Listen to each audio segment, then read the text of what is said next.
Hello, this is Greg Maxwell with Amicus Settlement Planners.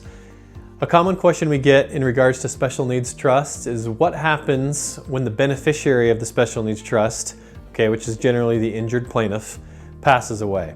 What happens to the funds in the trust? And that's an important question, and one that we always make sure that we explain to the client before we set one of these up.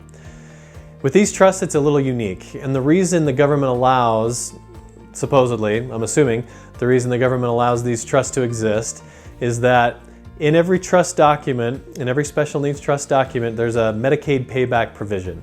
So when the trust is terminated or when the client passes away, the Medicaid agencies that have paid on behalf of your client have the right to come in and be reimbursed for all the medical care that they've provided that client.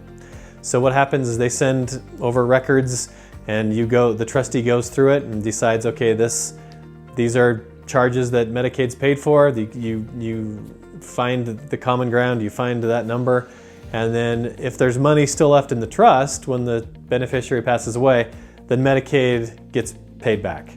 If there's any money after Medicaid gets paid back, then it goes to whoever the client has listed as the remainder beneficiaries in the trust document, or it'll just revert back to that client's estate plan to distribute from there.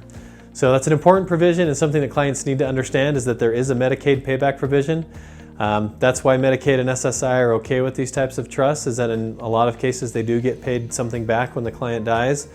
And it allows the client to have a better quality of life while they're alive. So if you have any questions about the Medicaid payback provision, let me know. We can talk about it. In some cases it's a really big deal and clients don't like it, and in other cases it really doesn't mean much and it's not that important.